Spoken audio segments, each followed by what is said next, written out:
And hello, it's Eva here with Sword and Tea, our Sword and Key chat show, which I did not have my own mic set up on. So, happy Saturday.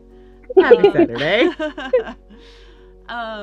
We are honored, thrilled, delighted to have Christen Randall here, best-selling author of the No Girlfriend Rule. And I'm going to let them talk a little bit more about that, but suffice it to say, queer, TTRPG, YA romance, you can see why we are hosting this discussion here today. I'm joined by the lovely, the always incredible Lady Dame. Oh, hi. Oh, hi. I am also very happy to say that Pushkin Press is, oh no, green screen, don't fight me, going to give away a copy of the book to to one lucky viewer today. You should show the other side of the book too, because it's pretty on both sides. Yes. All the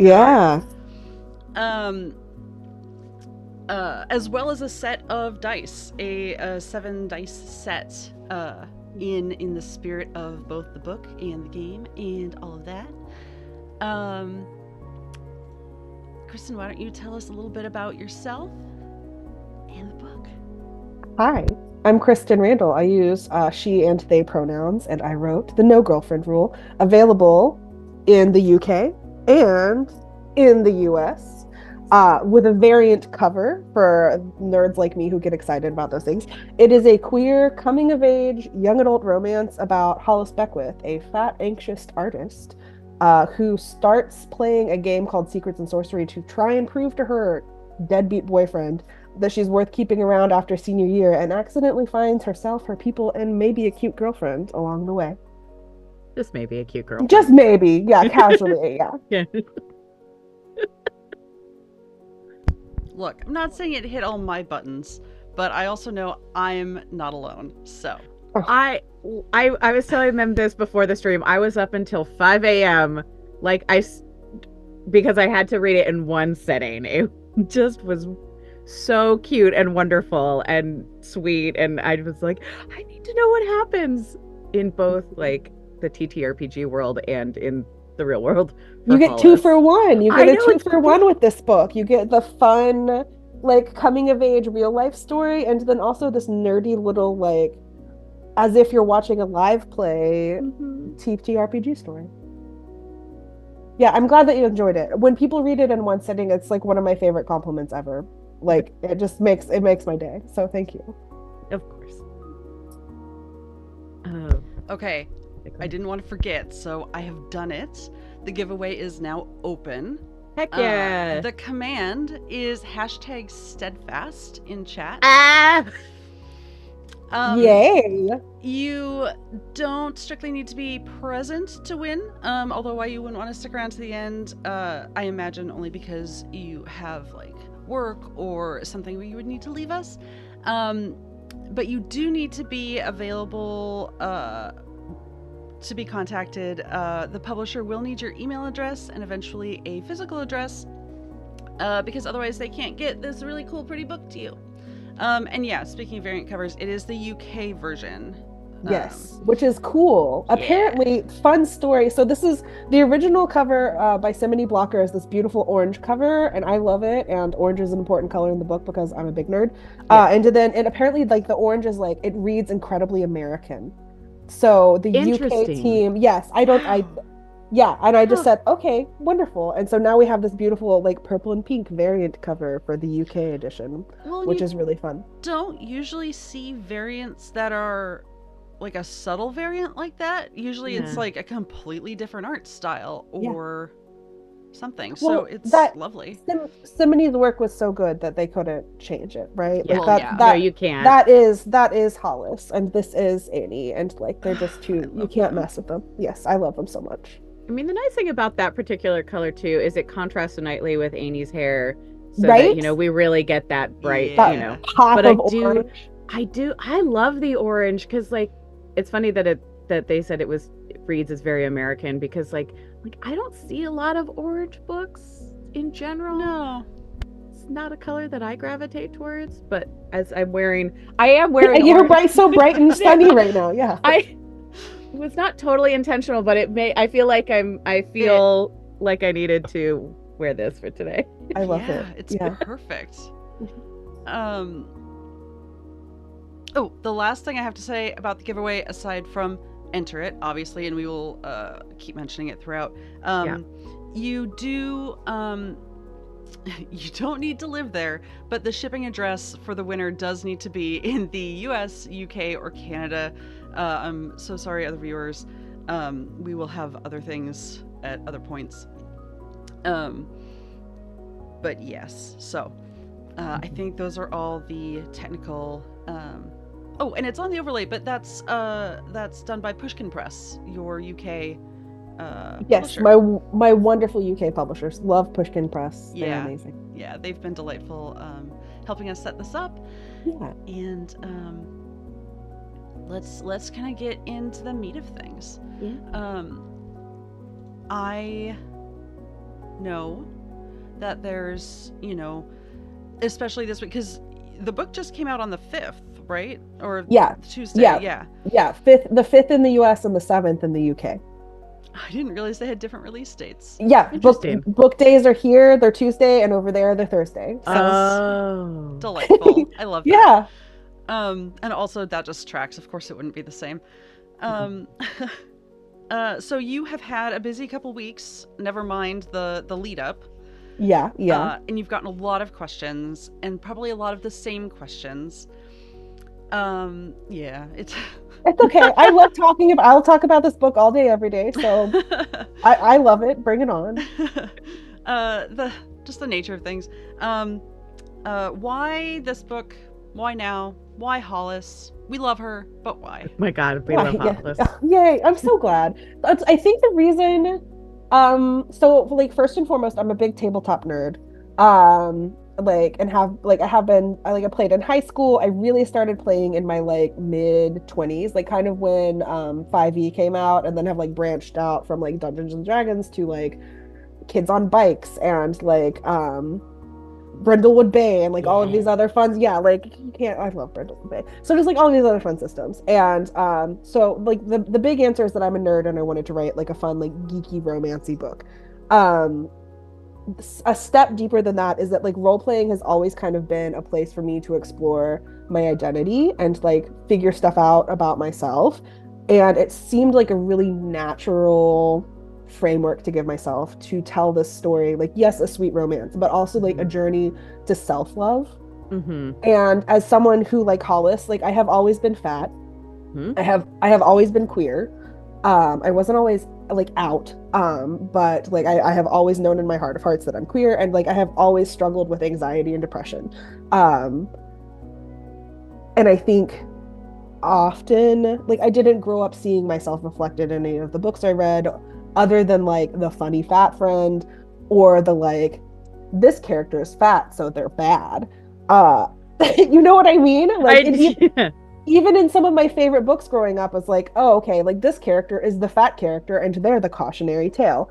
So I wanted to use this really fun sort of like tabletop setting to tell a story about self-love for someone who is fat and queer and anxious like Hollis is. And I don't know, it felt important to do.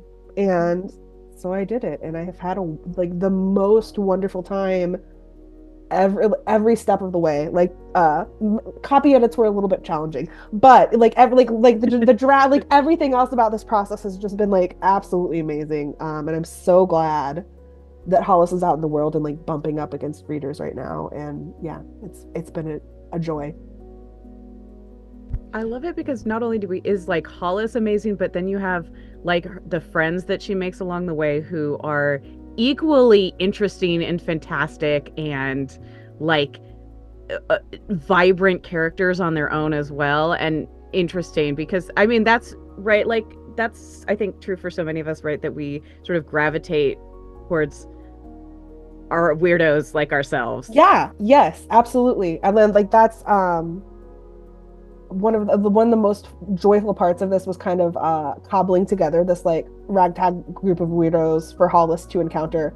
I know, like when I was Hollis's age, I absolutely found my own weirdos. I continue to find my own weirdos in life now, and it's been so joyful just to like to have other like casually neurodivergent characters and like casually fat characters. Like Gloria, the secret keeper, is also fat, and I love Gloria. Right? Oh my God, Gloria's Gloria. I want to play at Gloria's table for sure. Yeah. But yeah, thank you.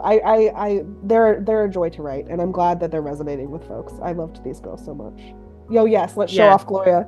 Hold on, I've got no green screen, so when I have on the, she's a little bit more visible on the back of you. Always forget so we have this is oh gosh, can I point at the same time? This is Maggie, this is Iffy, this is Gloria, and then this is little Chaos Goblin Fran over here looking at the Trollkin Barbarian portrait in the window.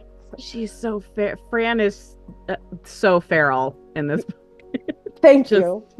Just so feral. I did my job right. Yeah, good. I love Fran. I like, don't tell Hollis, but Fran is like my favorite. She's so precious. I love her. She's a mess. Yeah.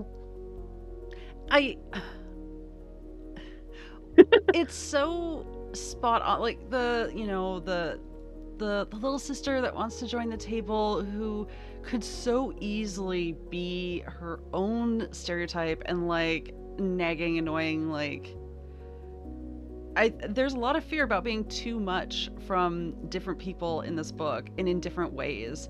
And they're all perfect and wonderful, and I just want to hug them all. Yay! I'm glad that they yes, of course, yeah. With always ask first. Yes. Yeah, but like I'm so glad. I love writing big ensemble casts, and just and you doubled it because I did. They all have their own wonderful secrets and sorcery. Yeah. So it's a twofer. It's a 2-for-1 book here. So we get Hollis and her tabletop character, and we get Adi and her tabletop character. Yeah, absolutely. I don't know, this is really the first book that I ever wrote, and I don't know why I just jumped in so firmly with both feet in terms of like, we're having not only an ensemble cast, but 2 ensemble casts. But I'm glad that it worked really well. And it's not just the cast, it's 2 interweaving storylines. And if it's your first book, do you think there was a bit of, there's the knowing the rules and then breaking them, but then there's also the kind of doing whatever you want because I don't always no one's know the rules. Told you know. Yes. Yeah. Well, no, like I think I did. So this is the first book that I ever really wrote. I right immediately before I wrote the No Girlfriend Rule, I drafted the first novel I ever finished. Which is to say I wrote the end at the end of it. Nice. It was a really awful like new adult romance, and it will never see the light of day. It was just garbage from start to end. So like I had done a lot of research in terms of like, how does one plot a story or whatever. But yeah, I think it was kind of with the No Girlfriend Rule, I think it was just a little bit of like beginner's luck to make it work the way that I did. But yeah, I'm glad that I did it. I'm glad that I didn't have so many like this is a little bit much, Christen, voices in the back of my head. I'm glad that I just dove in. Yeah, I'm really happy for you for that, because I know that can yeah Book 2 is I have some of those back in there now, just because anxiety makes me do anxiety brain things. But yeah. What's that like? Hashtag sarcasm. I know, right? So let me tell you though, like every time that I do, so it's like wild, adventurous, like promo, and like I just did like a little, I'm calling it my tour. I did like a two launch event kind of thing. And every time that I do something, I get anxious. And every time that I get anxious about doing something for this book that I wrote about a kid with anxiety, I'm like, what? I'm anxious about this? Like, and it surprises me every time, and like literally every time. I'm like, I got this, and I'm like, oh my God, do I got this? But here we are. It's almost like sorry, go ahead. Oh no, go ahead. No. Go. You do yours first. I was just gonna say it's almost like writing is kind of like its own TTRPG experience where you're like, oh, this thing is happening to this character. Sure would be wild if it was me, but it's not. So strange, so weird. Such imagination. I'm just so good at imagining what it's like to have anxiety. Yeah. So good. Absolutely wrote from lived experience. 100 bazillion%. Yeah. Yeah, there is a scene. There was a scene in particular that struck, and I haven't experienced. That's not something that I've dealt with, but the scene that you wrote when Hollis really has a breakdown at one point, it was so visceral and so like, I can't even think of the words that I want for that, but it felt very real, and like being in her head was like, that was a really intense moment, and it felt completely natural within the story, within the way that it was written. Like, of course that would be that experience at that point, but that was an intense moment. Just like, oh no, just wanted to give her a big hug and tell her it's gonna be okay. The biggest of hugs. Yes. Yeah. That was so there is, just for folks who might not have read it yet, there is a scene where Hollis has like an anxiety attack or a panic attack. And it's written from my experience having the same, and it was really hard to write, but I felt like it was so important to put on the page so that we don't so that there's the next little Christen out there who struggles with that. Like, I felt so isolated and strange growing up having those, and I didn't really understand what was going on with me. So I don't know, it just, putting it on the page felt important. And then I hope that I hope afterwards we get Hollis gets a hug, she gets her moment of her loving friends, not oh my god, what's wrong with you, but scoop her up and just hold her gently. And I don't know. There's the difference between a Hallmark movie romance, right? Not even capital R romance book genre, but the Hallmark movie where someone's going through the worst moment of their life, and at that pivotal, whatever the opposite of a climax is, the lowest of the low, the phone rings, or the love interest, holds a boombox up outside the window, or dated myself with that one, it's fine. Moving on. I'm right there with you. Yeah. And Hollis doesn't just have one low moment, really. Hollis has a few. And it never really felt like there was that, you didn't give her that easy way out of, and avoiding spoilers, but, it's more the realism of, she has to face stuff. She has to put on her brave paladin armor in real life and face things. Yep. And that, your right people will be there to kind of help you. Yeah. Yes, you have your actual real life adventuring party to help you. To help you through the adventure of life. Yeah. I'm such a dork, y'all, but that's the whole book. Be brave and bring your party along with you. Ta-da! That's it. That reminds me of what I was going to ask a little bit earlier. So when you were writing the book and deciding to do this fantasy, this TTRPG,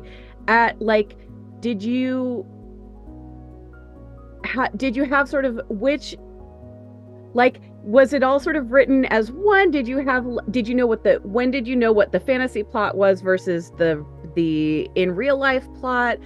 At what point did you have both sides of which characters were which? How did that process happen? Messily is the real answer. I have the ADHD, and so my whole behind the scenes process is, the answer is always going to be messily, and with lots of post-it notes. Fair. So I think really I was very solid in my real life arc for Hollis and the girls first. But also, as I was developing that, I was developing and borrowing from my own homebrew stuff, this world of like the 8 realms and like this fantasy story and this adventure that they go on and they're big bad. And kind of like the reason that I did Secrets and Sorcery and not like Dungeons and Dragons or Pathfinder or whatever, was because I wanted to be able to create these two stories, like the real life contemporary story and the fantasy story that they tell around the table, and like make it be whatever I needed it to be to support the story. So that it didn't have Landon's be like real life Landon's. Landon is the antagonist of the book, and he is a universally reviled jerk from everybody that I've talked to. So yeah, he is literally like I've had like adult people come up and be like, I've never wanted to kick a teenage boy so hard, Kristen, but I really have, I wanted to kick Landon the whole time. He sucks. Yeah, he does. So that I didn't have like real life Landons coming and being like, actually that's not how you use that spell. So that I can just make up my own thing and like mold the world of the tabletop that they play. To the world of the story that they inhabit. Yeah, but there was lots of slop and post-it notes and actual dice rolls involved in the process. There were actual dice rolls. Yes. I'm a big dork. There were lots of dice rolls involved in the process. Like, so I always write, I keep my dice at my desk where I write anyway, just because they're pretty and I love them. Sure.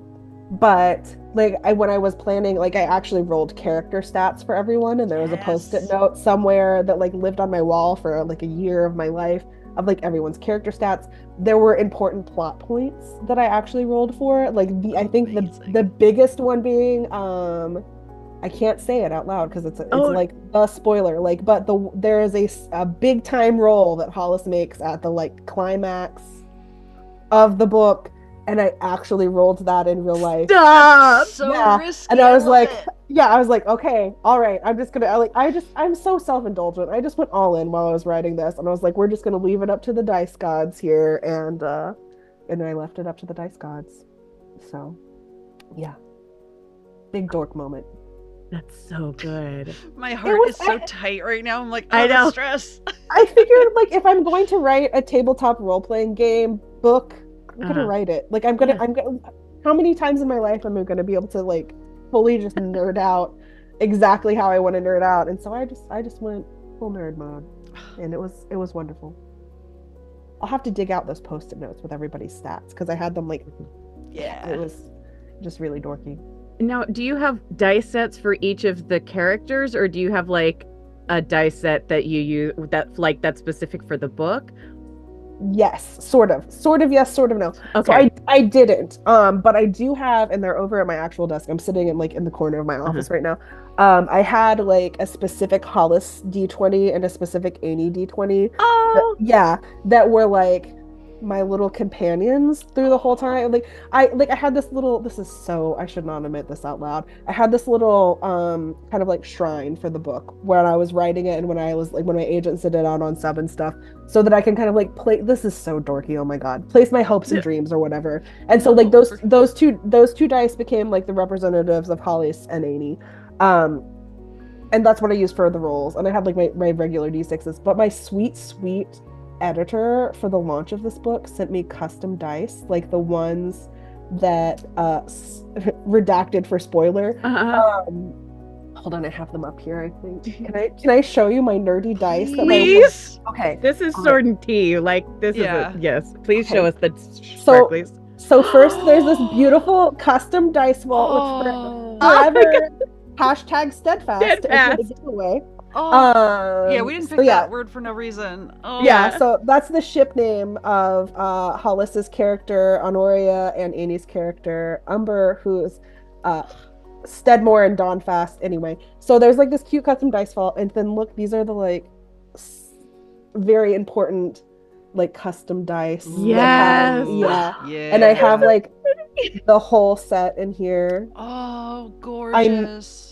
I know. I cried like a little baby when I opened these. Yes, yeah. My editor is Feather Flores. Thank you. I love you.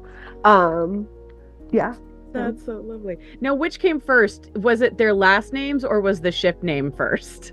It was actually their last names, the characters' last names, and I like There's a scene in the book where Hollis and Annie are like trying to figure out what the ship name is, and shamelessly that is just me having that conversation with myself on the page. I was like, man, that's like, what could it be? Humber? No, that sounds like you got a cold. Like, I was just like, yeah. So Steadfast just happened to work out really, really well. It's like, it was meant to be. it truly, yeah. It's so good. I was like, you must have come up with the ship name first. No, Yeah. just Amazing. it just happened to work out super well. It's so cheesy and romantic, and I love everything. Right? Like- well, and just like Steadfast is it, like before I even wrote the book, Steadfast is one of my favorite words. I It's just an love that excellent word. Yeah, and like so, and it just worked out. So thanks, whatever part of the universe brought that little bit of information into my brain for me to use. Yeah. Clicked it into place. Yeah. Ugh. Yeah. Going back to the world a little bit. Sure.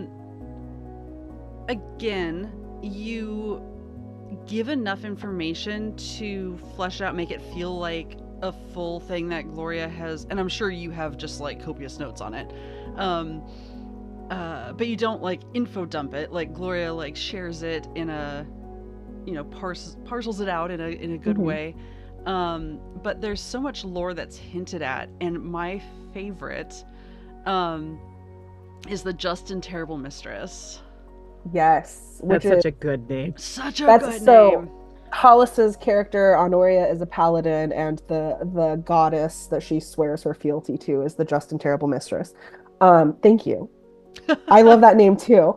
I have kind of always been obsessed with the idea of the like god figure that is like both a good thing and not a good thing at the same time. Because I feel like that's so real. Yeah. Like because like not like I feel like not everybody like not everything is always good. Not everything is always bad. Oh, my dog is stumbling over boxes. Bless your heart. Oh, no. Baby. He's fine. He's under my desk now. He's a happy boy. But yeah, so like I feel like I've just always been obsessed with that idea of like duality, like of a being that is both good and bad at once. And I feel like it kind of set a very subtle tone for Hollis too, and her journey as she goes, like on this like little arc that she has about figuring out who she is and like loving that person. Because I feel like as people, like Hollis as a person is not always really great. Like she is flawed.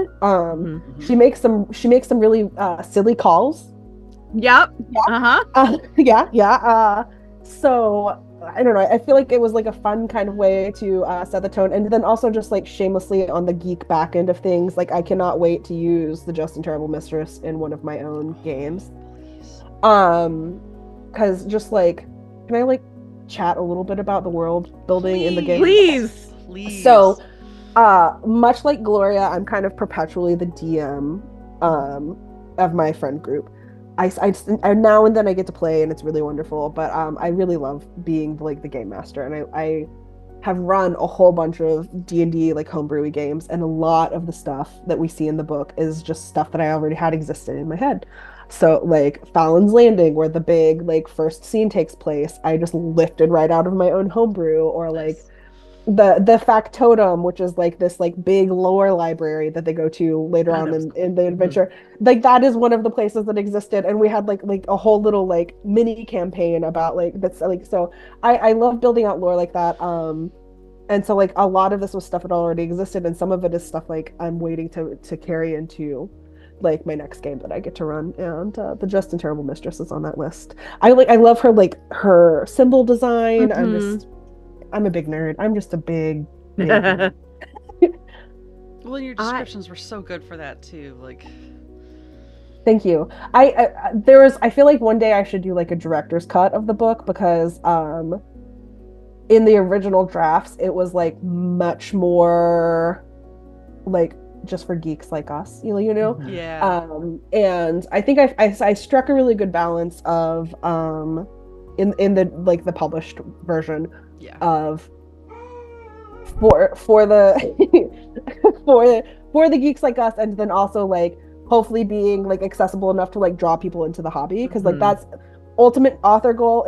literally anyone who reads this book starts playing a tabletop role-playing game because they read this book, I will just cry tears of joy.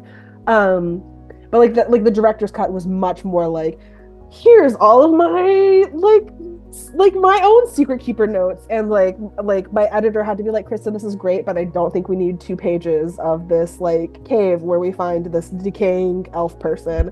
I'm like, well, we do. The people need to know. I know the people obviously. need, yeah. So like I had to reel in some of that. I'm kind of a chronic overwriter in general, but yeah.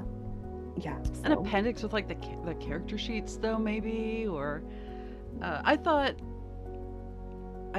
I'm sure I wrote a review of this, but I thought that the balance was very good because it wasn't too simplified for people. And LD, you can tell me if you thought the same, but like it was very accessible for someone without the knowledge, I think. Yeah, that was the goal, is to like strike that balance.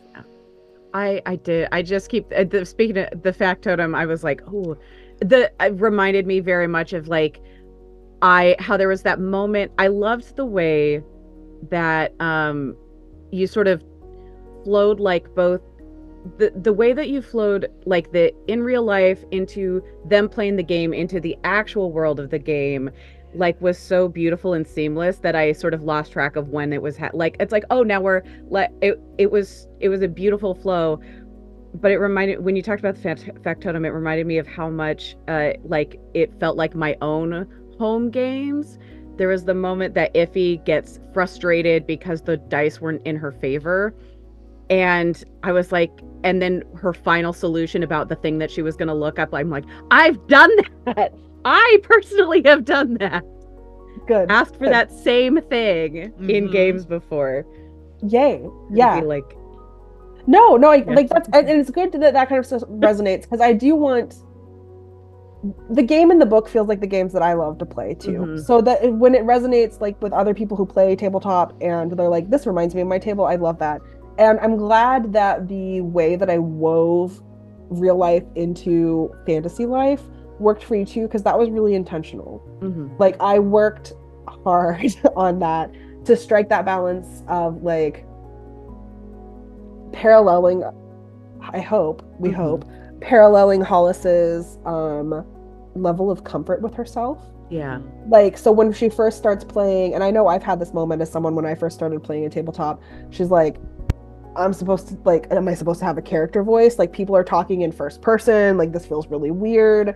And this kind of just like stilted way that she interacts with the game, to like the moment that she has her kind of like first like, okay, I can take the lead here, where she starts talking like in I statements, and just like this kind of like gradual building to where they just kind of like fade in and out of the fantasy world was intentional. And I'm glad that you pick up on that. Yeah. Oh, that was, oh God, that the I love the anxiety of somebody who picks a high charisma class too. Right. Like, right. We've all been there. It's like, oh shit, now I have to talk. Now I have to put my money where my stats are moment of like, great, yeah. Not that I've ever done that before personally, for sure. Maybe that's why I'm resistant to like high int characters. I know, yeah, absolutely. That's sometimes I feel like Iffy's character Narita was much smarter than I was when I was writing her, and yeah. Sometimes it's fun to challenge yourself. And I love both Iffy and Narita. Sorry. God, they were so good. I love Iffy. Iffy is, see, like every time I'm like, oh, Fran is my favorite. I'm like, no, Iffy is for real my favorite. Oh my God, yeah. I loved Iffy so much. Thank you. I love her. I love Iffy. Like, absolutely love Iffy. She's just the best. I could literally read one of my books notes on all of those characters. Like, really. No questions. Just love Iffy. She's great. Yeah. Like, and she's very lovingly inspired by folks that I've known in real life. Like, that's, I think, as I am a character writer, I'm never going to be like a super like fast-paced plotty writer. And the strength that I lean into is just writing characters, because I love character growth. I love writing people and their fun little silly regular life struggles. And so everybody's just little bits of pieces, and I'm really glad that Iffy just shines. She's so wonderful. She's Honestly. beautiful. I wrote my dream best friend. Like that's Yeah. I can't even lie. I was just like, if I had to like imagine my actual dream best friend, it's Iffy. The best possible choice. Literally, yeah. You Mhm. can't go wrong with Iffy. I have to say, and this kind of touches back on something I mentioned earlier, but it's also in the same vein of all of this now, is, you know, weaving all this together and trying to be, that's my probably biggest takeaway from this book, is how real all the characters really come across and feel. And like, I can't underscore that enough, because there's so many, and we don't talk down about like specific games or books or media or whatever. Good. Yeah, no, it's No. doesn't serve anybody.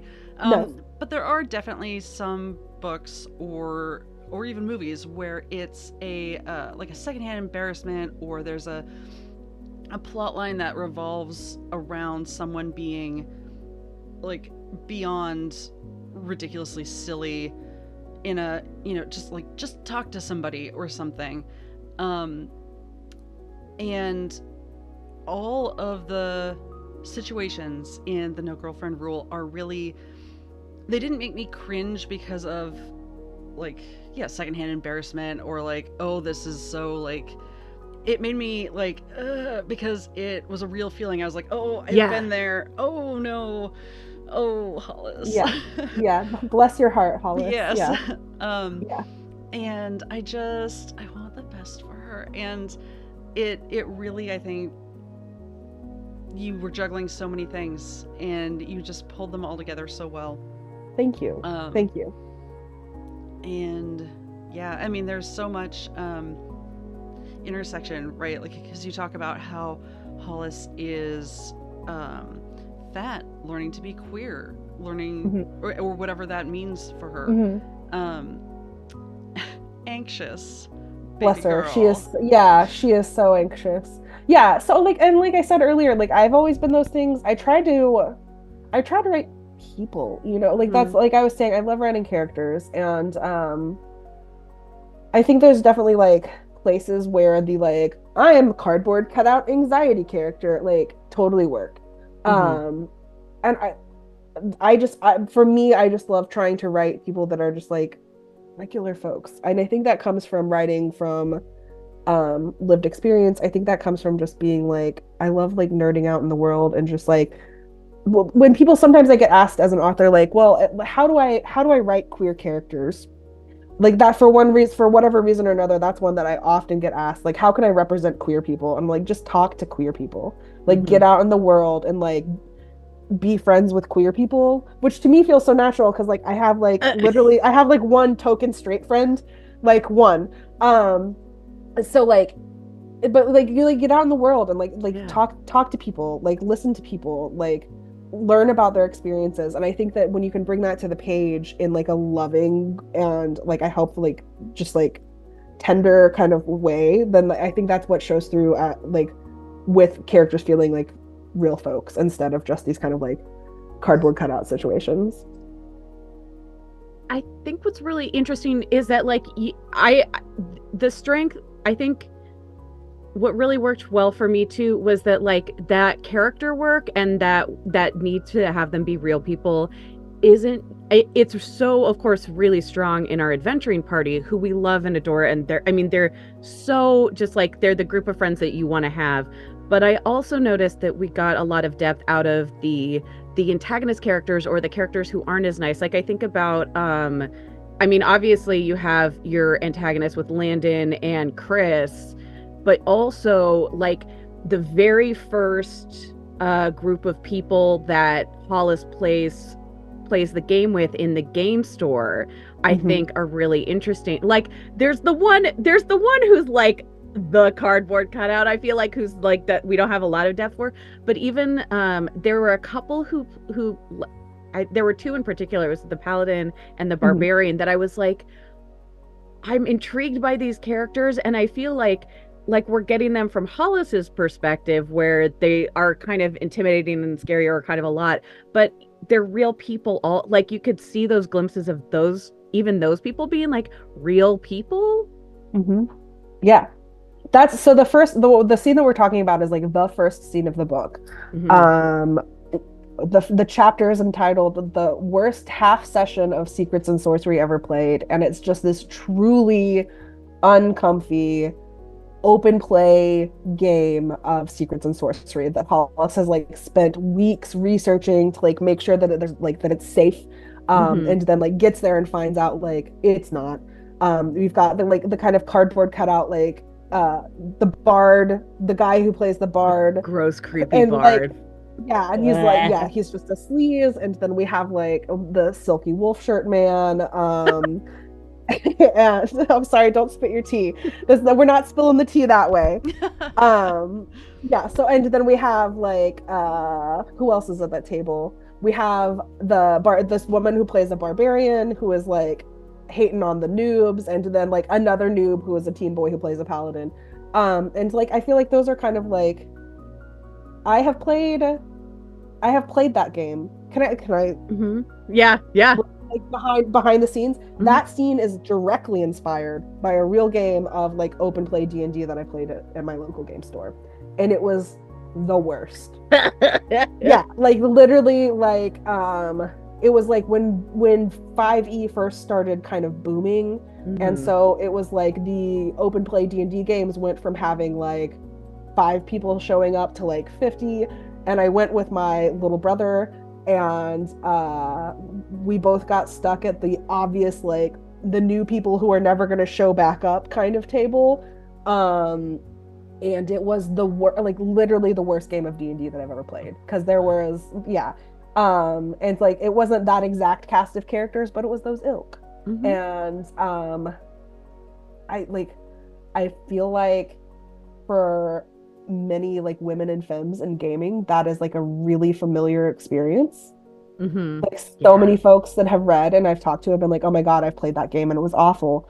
So yeah, I just wanted to like bring these like weird kind of, I feel like those characters are a little bit more like trope reliant than like my main cast, but yeah, they're still just like regular weirdos who do the thing.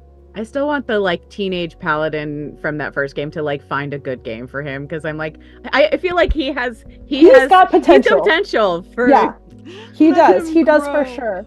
Yeah, maybe that can be like a paperback release bonus content. I've wondered about him too. The novella. Yes, and I like his like so you like, and it was. Can I get dorky here? Wait, yeah. That first game is very similar to the characters that Hollis ends up playing with in the game that he loves. So you have the bard, you have the paladin, you have a sorceress, you have the like meathead barbarian, and then we replace the other sorceress with a rogue with Maggie.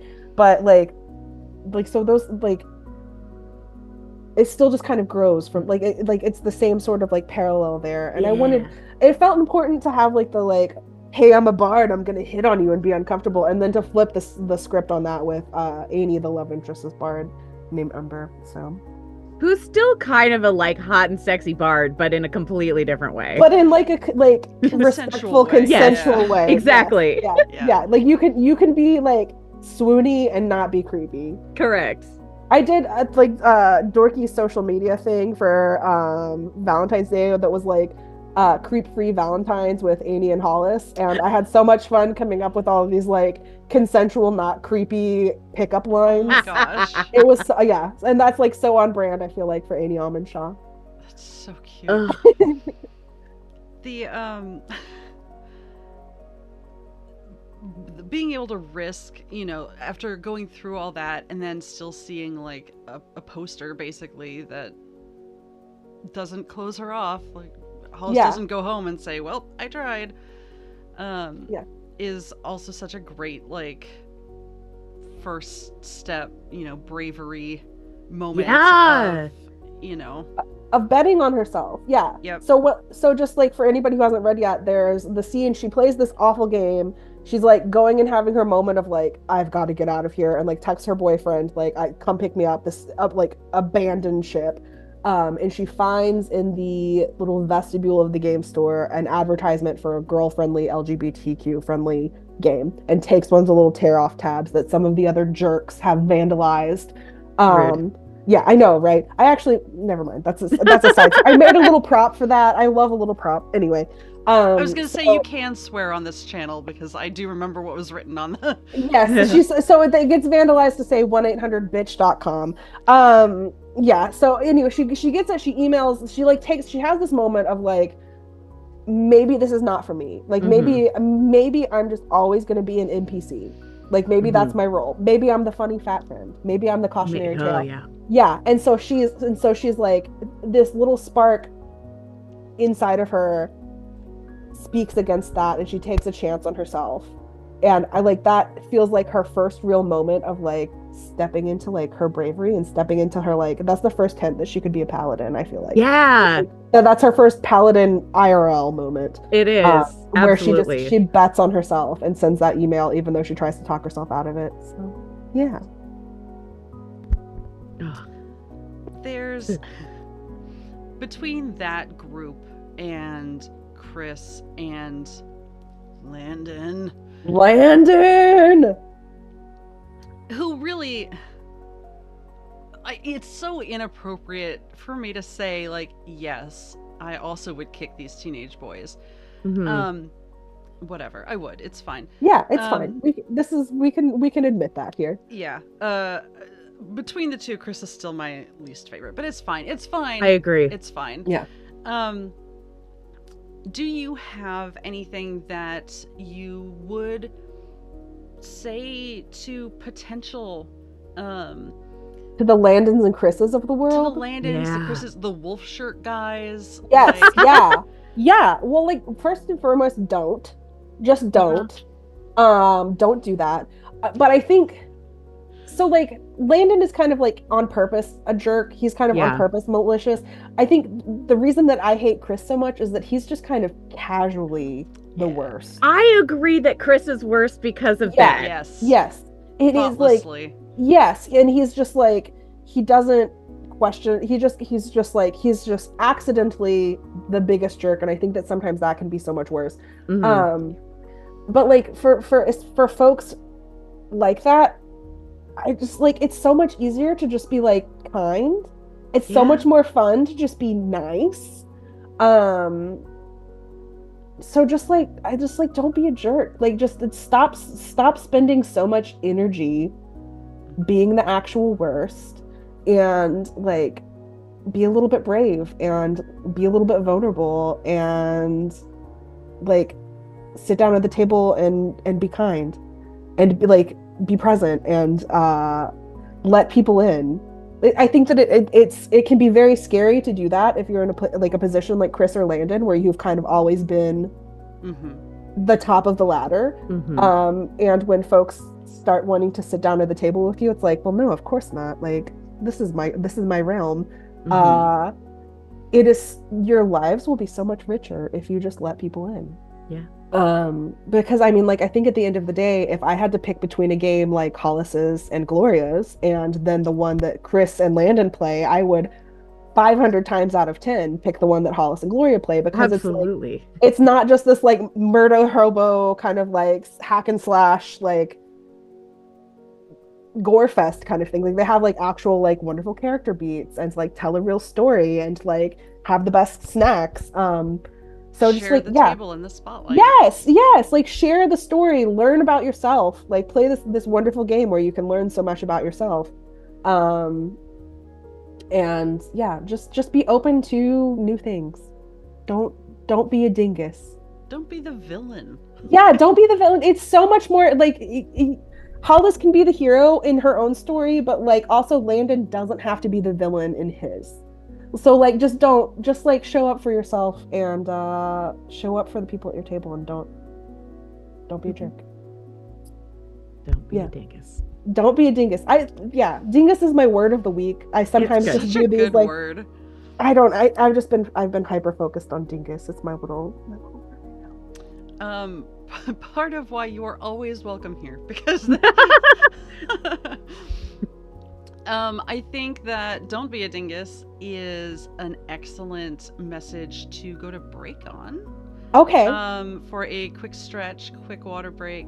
We'll be back in about 5, folks. Don't forget that we have a giveaway for a beautiful copy of the UK version of the No Girlfriend Rule.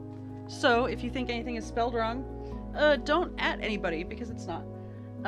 But also a set of 7 dice, courtesy of Pushkin Press, #steadfast, and we will see you soon. Stretch, pet your pets, get some water. Get some tea. Tea! We'll be right back. Tea!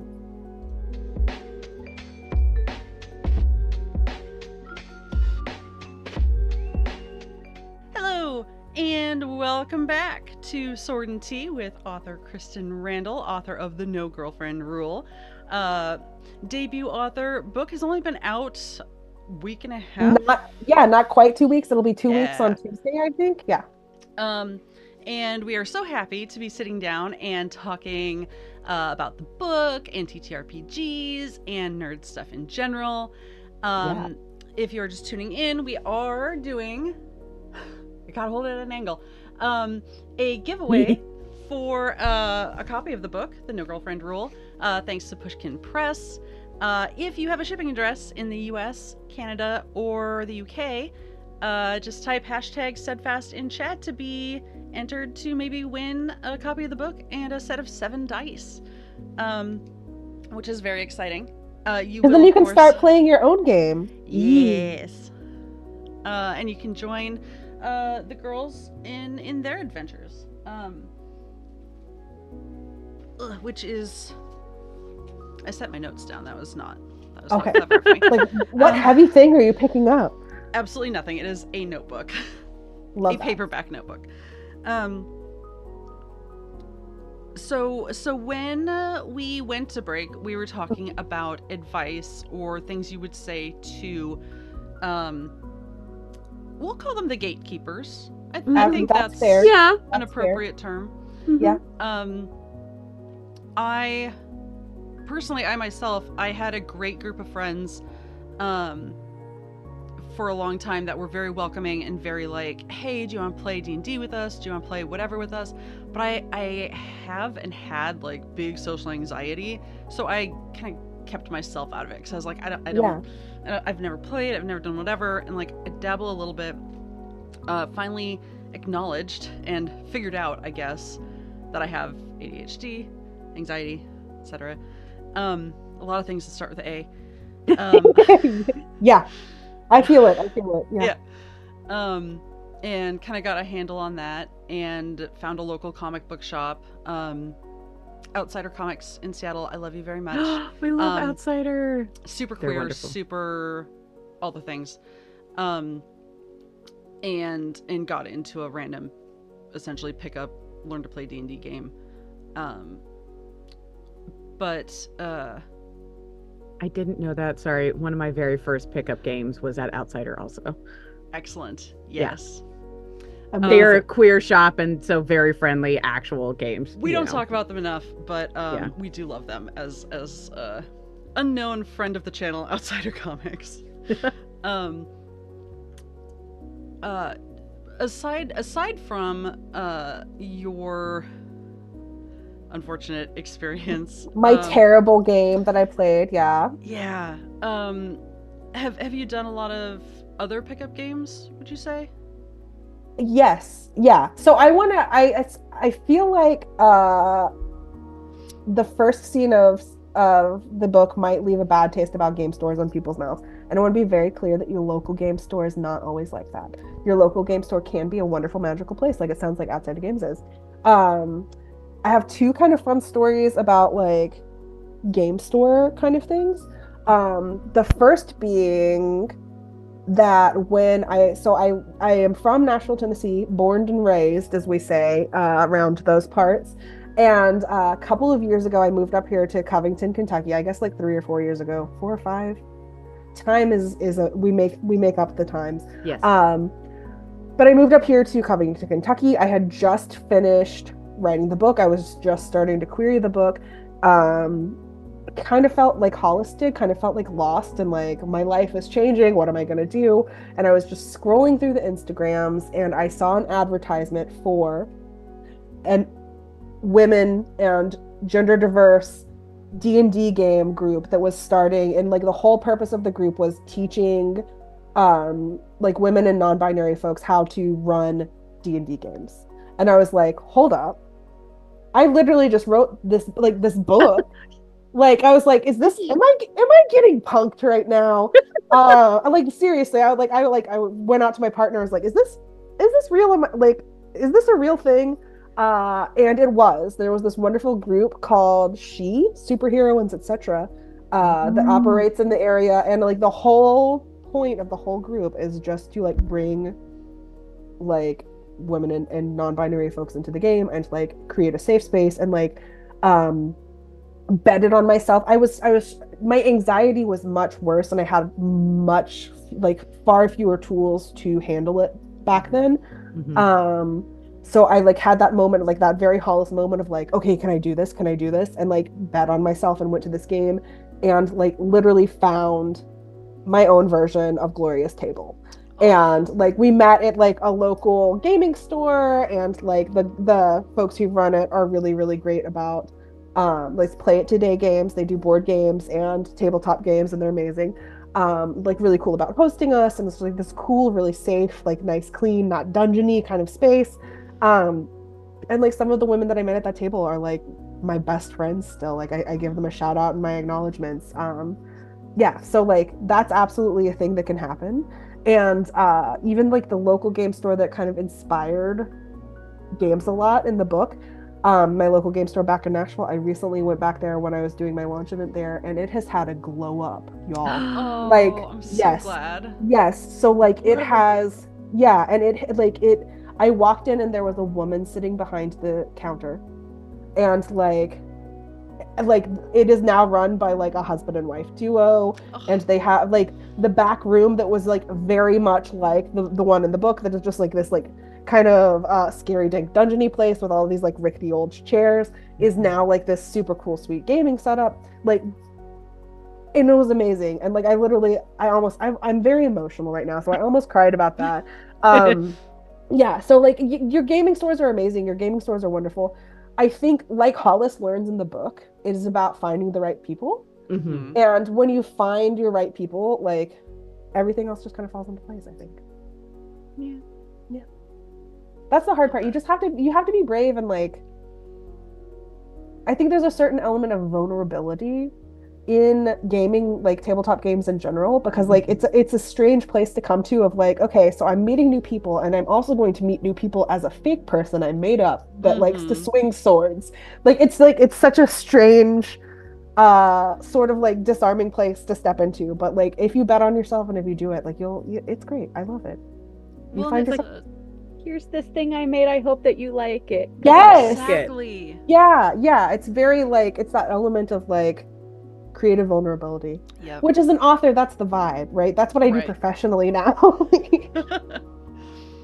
You must be so thrilled to say that though, like, right? Professional author. Professional. Like this is my full-time gig. I have a part-time gig. I work at my local library.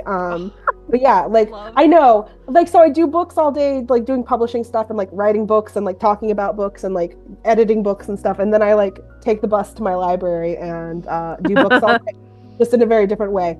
I've got a cough. I'm gonna have to. Oh, sure. Fine. We could chat through the cough and stuff, but yeah, you know, that's good. Sorry, I have bronchitis. For everyone who's tuning in and wondering if I always sound like a frog. The answer is no. This is just, I live in the Midwest, and so like this morning it was like 30 degrees and now it's almost 60 degrees and my body says. Yes, this is actually not the first time Christen has graced us on the channel. Last year, they were part of our Honey Heist author charity event. Yes. Yes. Playing a bear. A bear. Wait, I missed that one. Which bear did you play? as you're coughing. I'm sorry. No, it's totally fine. impressed. I'm impressed with myself that I made it this far into the Yeah, stream. no, without You talking, held but out it a was long coming. It was coming for me. I played. I think her name was Muffy or Miffy. Like Oh, good. she was like an idiot sun bear. Yeah, she The was a sun mess. bears are so good. Yeah. So good. Excuse me. I'm sorry. I should have muted then. Well, it was with Aiden Thomas. It who was wrote- Aiden Thomas who wrote the Sun Bear Trials, but we were the yeah. Sun Bear Trials. That's up on y'all's YouTube, right? Yep. Yeah. Uh-huh. If you want to watch a bunch of authors really dork out. So good. Yeah. So it was Aiden and then Johnny Garzavia, who is like one of my favorite author pals in the whole world and was my mentor. And then Alex, I forget Alex's last name, but they are also awesome.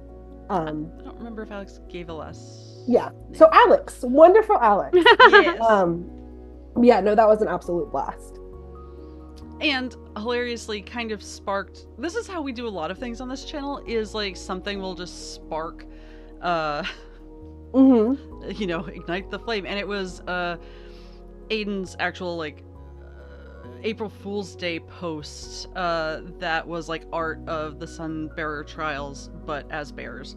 As bears, yes. And Gona, our wonderful mod, who puts together our author events, the Novel Adventures is what it's now called, had seen that, and we were just all talking about like, oh, wouldn't it be fun?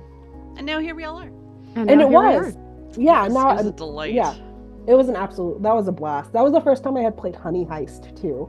Really? Yes. Such yeah. a fun game. And now I can't get enough of it. It's so much fun. Yeah, it's like I love that it's so accessible because like anybody can just pick that up and like go. Yeah. And I think that that's really cool. Yep, you can just roll a character, you can just do a one shot, and it's always different and always ridiculous.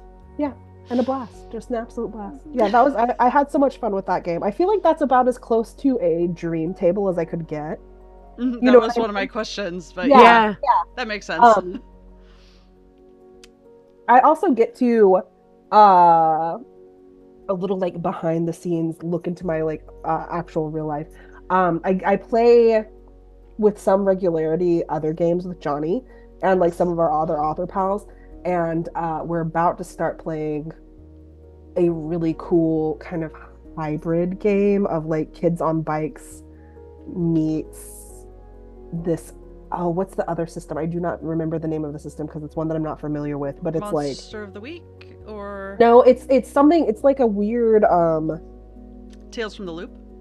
Yes. Oh, I was like, what would go with Kids on Bikes? Yeah. So it's like this Another weird game. like it's like a weird, I'm really excited about it, and I like that's like literally we're just in the planning phases.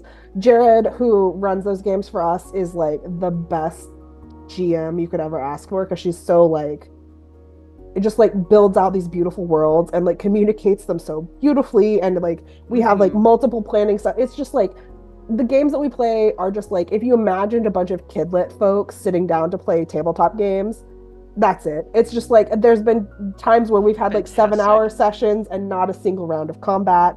Like yeah, it's just like just nerds hanging out and pretending to be other nerds. It's wonderful. Right. Yeah, just fully in the RP and absolutely adding your own spin to the world. Yeah, love it. Just dorking out. It's so much fun. That could be the other tagline for this channel. Just dorking out. just working out. Yeah.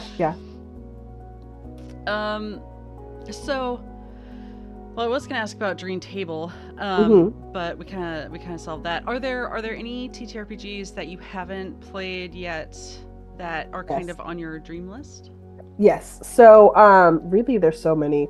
There's so many wonderful ones. There's so many cool indie ones now. I don't have a whole lot of time to game anymore because I'm doing writing stuff professionally. So when I do, I get really excited and like to play my favorites. This is deep dork, I guess. There's a Buffy the Vampire Slayer game that I have always wanted to play. Like I grew up seeing it on the shelf at the game store that I used to go to, and I have never found anyone that I could bully into playing with me. So if anybody ever wants to play Buffy the Vampire Slayer, the RPG, my DMs are open.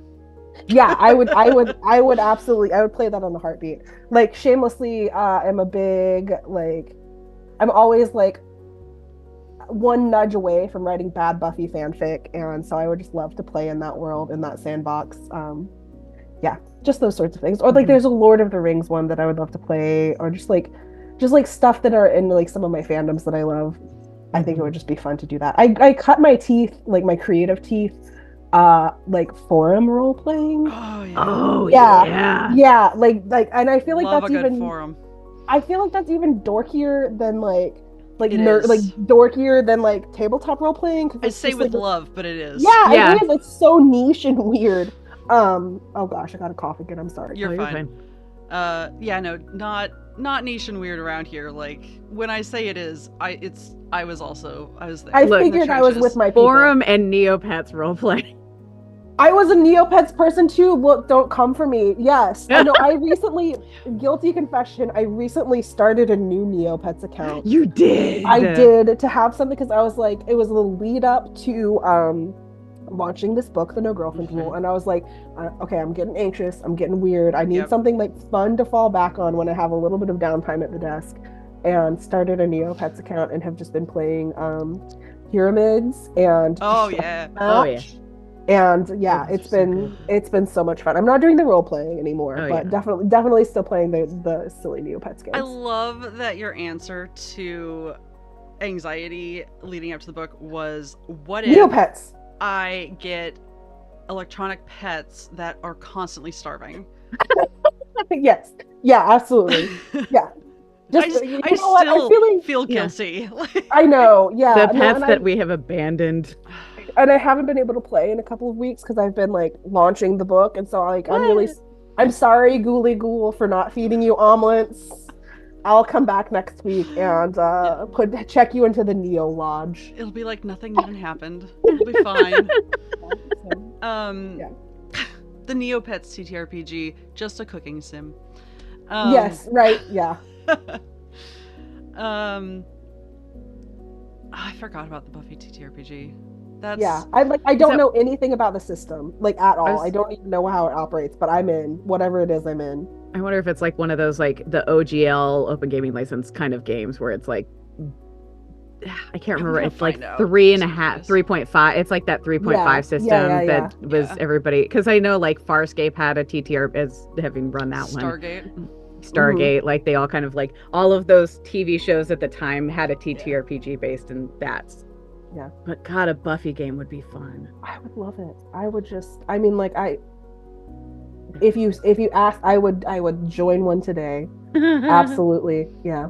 Okay, so you're saying we don't even need to add, no, like, let's just put it on the books. Yeah. Uh-huh, yeah. Like, I'm in. I'm fully in. And so like a little bit of background. Like, my parents are both theater majors, and like, so I grew up around these very like theatrical like people. Like, my dad has like been with me on the last couple of weeks doing like tour stuff. And I feel like when a lot of my like friends met my dad, they were like, "Oh, Christen, honey, we understand why you are the way you are." So I've like always grown up around all of these kind of like theatrical folks. And I'm bad at acting. I'm bad at, like, it's just not my bag. And I feel like anytime I get to play a tabletop game, I'm kind of like also LARPing as a theater person, you know what I mean? So like I have so much fun doing it. I had wondered about that because Hollis's mom is a theater professor. Yeah. Right. So yes, right what you know. My parents are both theater people.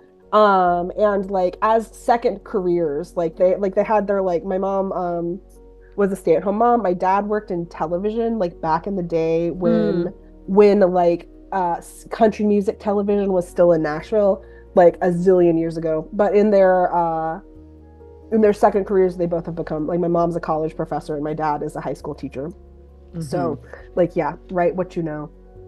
I love teachers. So my best friend growing up was the daughter of my high school theater teacher, so like that was a whole, like, for me, Hollis's mom was such a moment, although I did love that she commented that D&D was dorky. I'm like, you are a theater teacher, right? You have no say on what is dorky, love my dude. Hollis's mom. Like, I do love Hollis's mom. Donna Merritt fan club, right? I love Hollis's mom. Yeah, she's great. Gloria's mom also pretty good. Yeah, I wanted Like to have great like parents. All I around. wanted to have loving parents. I think I'm proud of myself for putting parents in my YA books because I feel like sometimes as YA authors we forget about parents because it's so much easier just to be like, It's and the parents the were gone. latchkey solution. Yeah, Mhm. yeah, and like so I'm glad that folks like the parents that I put into the book because I like them too. I like having parents that aren't antagonistic. In this book, at least. My Yeah. second book, I have parents that I think people are not going to like, but I mean, that's fair. it's okay. Yeah, it's okay. Mhm. Well, and again, she feels, I mean, they both do, felt real, you know, like Mhm. not picture perfect, you know, had her own life, own stuff going on, and her dad certainly owned stuff going on. Um, but just so sweet, so lovable. Yeah, I'm glad. I was my own. I kind of wrote my dream mom. I think with Donna Merritt. My own experience was not like that, and so it was nice to write a mom who showed up for her queer kid and her Mhm. anxious kid and her fat kid and loved her. Yeah. So, and I want to show that that's like that queer anxious fat kids are worth loving by parents, I guess. Yeah. Yeah. That felt important to me too. That Mhm. they can be supported Yeah. before the book and also beyond the book. Yeah. Yeah. Mhm. That is really important because, like you said, with a lot of YA not having, well, a lot of books in general, like not having the parents around, or they are capital V villains or capital S saints, like, Mhm. you know, it's so easy to write them off as like, okay, well, they are a cutout of a parent and not like a real possibility. And yeah. I'm glad you're part of the Donna Merritt fan club too. Yeah. Yes. We should make mugs or something. I would would drink have a from that Donna mug. Merritt fan club mug for sure. Yes. Yes, when you I- get that online store open, let us know. Okay, yes, yeah, that'll be Yeah. my first merch item. There we go. That like, and I love I love that like that we do like get a brief glimpse of the theater kids in the book as well, who like have a relationship with Mrs. Merritt, but not necessarily with Hollis until much later, Yeah. which I think is really funny and you know accurate. But Yeah, yeah, well, that 'cause like you shared that your friend's parent was the theater was teacher. was my high school drama teacher. We also got confused for each other a lot because we were both curly redheads, and the drama teacher was a curly redhead, and so everybody thought she was my mom. And she was it was like a whole weird. Yeah, I get it. No, that's my best friend in high school growing up was my German teacher's kid. So like yeah, and like I said, now my parents are both teachers, so I know the little dance of like, oh, you know, sometimes I still when I'm visiting Nashville, I will go somewhere and they'll be like, oh my God, you're Mr. Randall's kid, and I'm like, yep, that's me, Mr. Randall's kid. Yeah, so it happens. It's also such a great way of giving more depth to the world because it's everyone else has lives going on outside of Hollis, and you Thanks. know.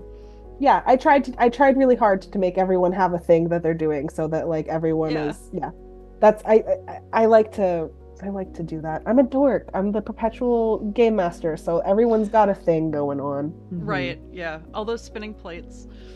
Yeah. I have to ask, and you don't have to say. You can say Okay. NDA, lips sealed. Okay. But you've alluded to a second book. Yes.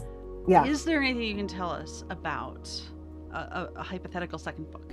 Yes. So it's not hypothetical. Yes. It was when I got when Simon and Schuster and also Pushkin Press bought the No Girlfriend Rule, they were like, we're going to take a bet on this young Christen Randall, and they both offered me 2 book deals.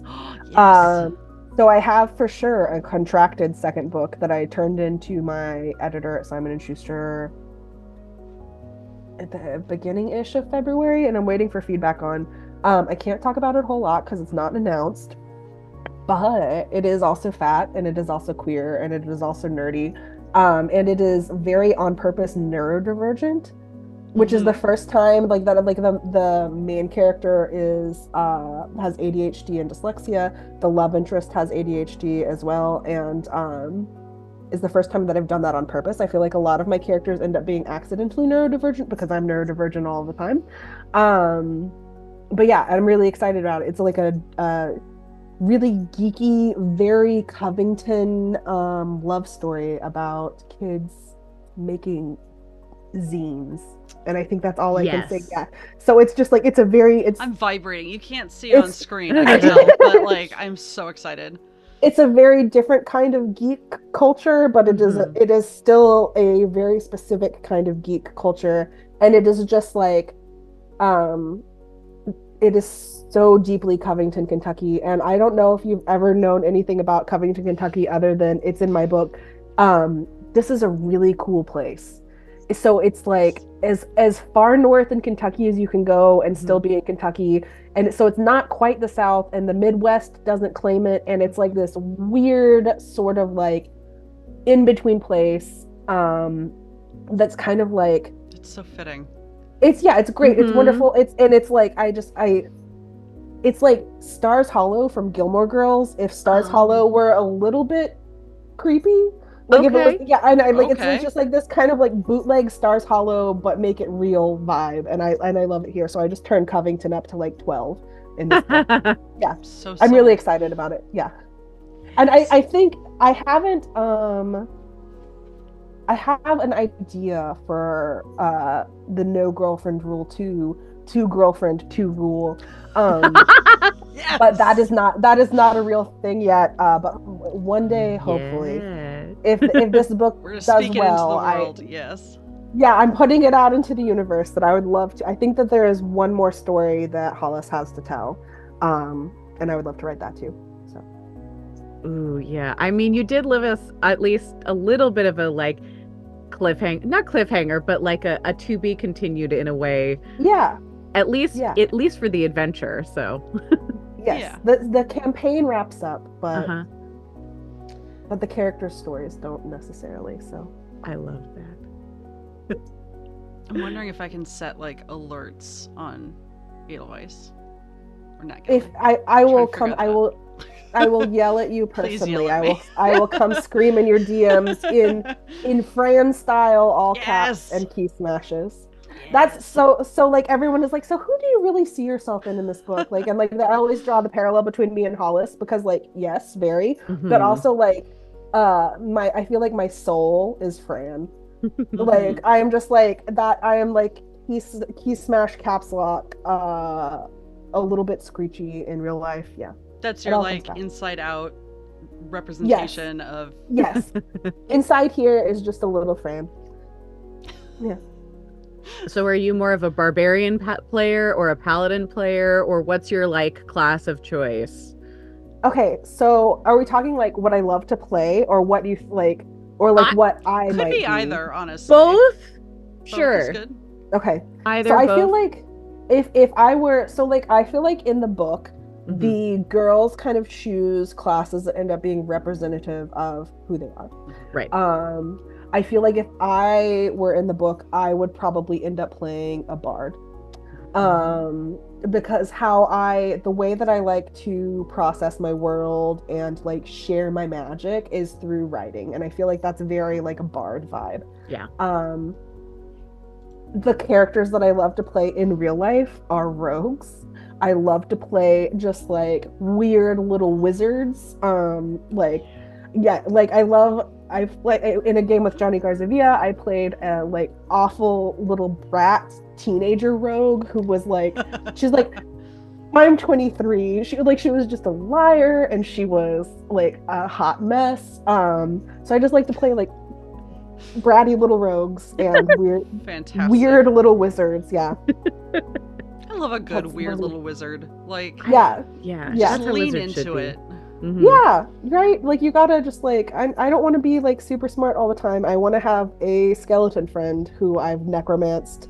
Yeah, like that's I love playing weirdos. Look, they tell you to make friends. They don't tell you you have to do it a certain way.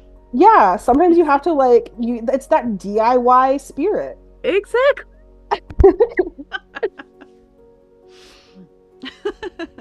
Yeah. Oh, fantastic. At the end of the book, Mhm. not spoilers, because this was, I believe, in the acknowledgments. You Okay. say that this book was fueled by coffee. Yes. And this, this is called Sword and Tea. That's mostly just for the pun. Like, we also love coffee around here.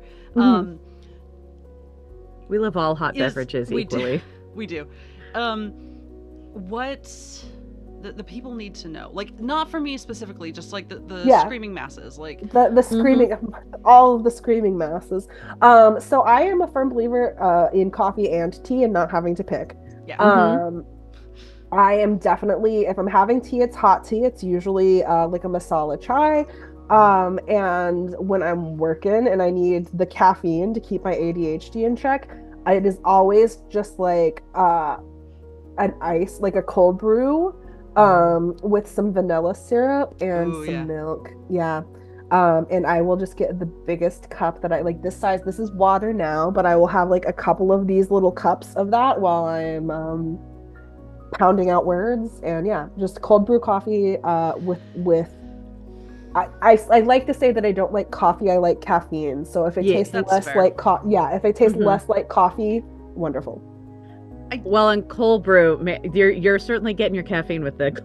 Yeah. I didn't know that apparently cold no. brew has, like, so I was like, I love cold brew, man, this is great. And then one of my friends one day was like, Kristen, you realize that that has like way more caffeine than like It's drip coffee? concentrate, And I was like, yeah. what? No, like, yeah. So, whoops, I make my own, so it's like, yeah, Yeah, you have an idea of what's in it at least. Yeah. Well, like cold brew all day, every day. So I don't want to call you out, but I'm saying this as someone guilty of the question I'm asking. So do you just have the one cup while you're working, or are there a couple? Yeah. No, I do right now. I have one cup of water, and that is very unusual. I have several comfort beverages. I usually have like water for hydration. sure. I have coffee for working, Mhm. and then I have like a beverage, like a fun beverage, which is usually like I love San Pellegrinos. So like there's like a blood orange one of those. Oh, Um, that one's so good. yeah, anything that's like fizzy and a little bit sweet is my like fun. So yeah, usually I'm operating on 3 beverages. If it's the summer, it's something fizzy and fruity. If it's the winter, it's tea. So classic 3 beverages. That's Yep. how it. How many do I have? 3. It's the currently. way. Oh, It nice. is the Yeah. way. Yeah. Yeah, I literally like just cleared everything, so I'm down to my coffee and my water. By Horizon's call this afternoon, it will be Yeah. back up. I just have, like I said, I just have my water right now, and I am suffering, obviously. So So I imagine that keeps on for future books. Is you're not going to switch it up for? I don't know. We'll see. I won't. I'll never say never. But yeah, usually I've got like 3 things on deck. But coffee is my constant. Coffee and water. Focus and hydration. It's important to hydrate. Yes. It is, Yeah. especially with cold brew. Yes, I know. I don't know why I am this way, but goodness gracious, I am. Switching tacks completely. Mhm. There is. Sorry, LD. I saw your movement. It just. It was joyful. It was Yeah. very joyful, and not what I was expecting, and it absolutely threw me. That's just how my brain works when I switch things. I'm just like, oh, here, me. Yeah. I'm right there with you. No, that was yeah. the visual representation of my brain also. So at one point later in the book, but I don't think it particularly matters where it happens, Hollis mentions that the first time she started drawing was because she had seen a picture of Sailor Neptune from the iconic Sailor Moon. And quote, it was the first time she'd ever seen a girl that beautiful, and so she had picked up a pencil to try and capture some of that beauty for herself. And there are layers to that. What what would you say your kind of Sailor Neptune moment was? And also, like, do you have a favorite Sailor Scout? Yeah, okay. So I'm gonna tattle on myself here. That is shamelessly lifted from my life. Um, I am not an artist. I wish that I was. I love art. I think it's beautiful and wonderful. Uh, but I write and I can't it would be I cannot do both.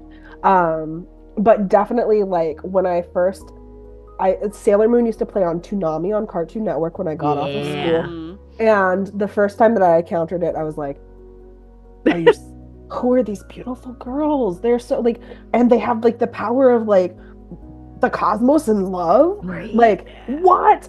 And I had just gotten the internet at my house.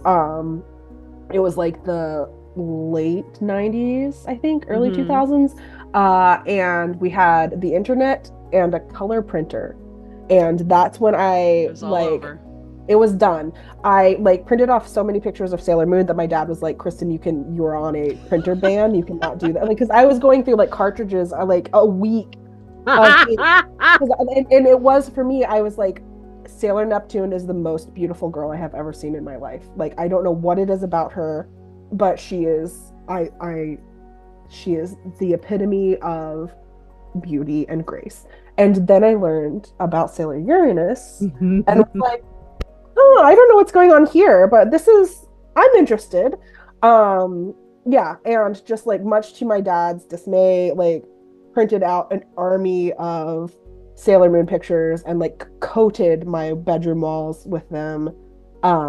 Yeah, absolutely.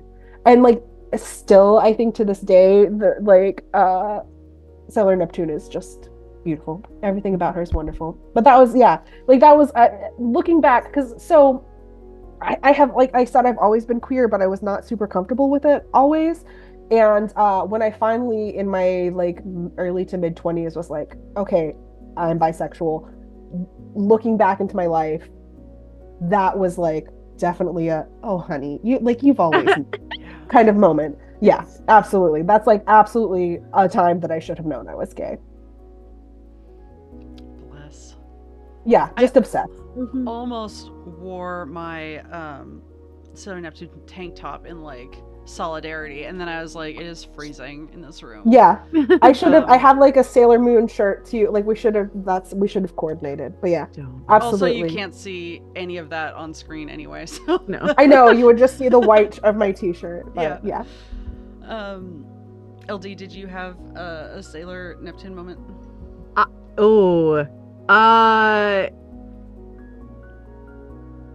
I'm trying to think because I was very into Sailor Moon, but I don't. It took me a little bit longer, I think. I'm trying to think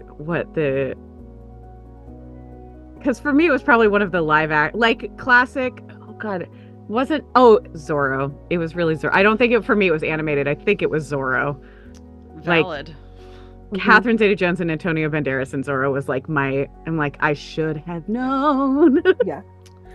Yep. The Spanish version of the Mummy. The Spanish version. Of which? Well, Zorro. I mean. Oh, yeah. yeah. I understand. But I did love me some Sailor. I couldn't decide if I liked Sailor Mars or Sailor Jupiter more in like when we were like playing Sailor Scouts when we were kids. Because of course we pretended that we were Sailor Scouts. Yeah. I always wanted to be Sailor Jupiter personally, which I feel like Sailor Jupiter is maybe the gayest I of think the like so. inner scouts. Yeah. Like she's just got the vibe, and I'm like, again, should have known. Well, she's tall and she does sports and she has the ponytail. Like God, the ponytail. Yeah. Mm-hmm. This is now a Sailor Moon show, by the way. Yeah. Yeah. Obviously. Sorry, y'all. It's this is just what happens. If you want to get your magical girl energy into TTRPGs, though, you can always check out Glitter Hearts. That is on my radar. Yeah, I almost played a game with that, and then I had a scheduling conflict, as happens with adults when we try to play. Yeah, the worst. Yeah, but that's on my radar. I think that Thirsty sword lesbians, yes. Also, Yes, Also, yes, yeah. That's one of the cool giveaways that I got to do recently was like a copy of the No Girlfriend Rule and Thirsty Sword Lesbian. Ooh, the Yeah. perfect pair. Right? Yeah, absolutely. So, yeah, all of those. I would love to play all of those. Buffy, Thirsty Sword Lesbians, and a fun Mhm. magical girl one. Sign me up. Fantastic. Hmm.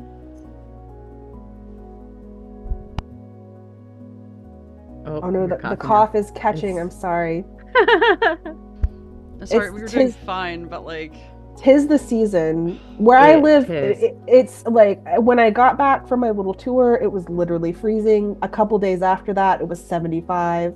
When I woke up this morning, it was in the low 40s, and now it's almost 60 something. So it's that time. I think I have been to Covington. I used to tour with shows, and I Mhm. think we played Covington once upon a time. It's a cool, weird place. Yeah, It's right yeah. across the river for anybody who reads the book. It is like literally like here's Cincinnati, Ohio. There's a river that runs right here, and then here's Covington, Kentucky. So like I can see Cincinnati from my house. Yeah. Like literally, not like yeah. So it's a cool, it's a weird little in-between place. I love it here. I love that this is like a love letter to Covington. That makes me Yeah. happy. Yeah. I like it when people like actually- where they are, or Yeah.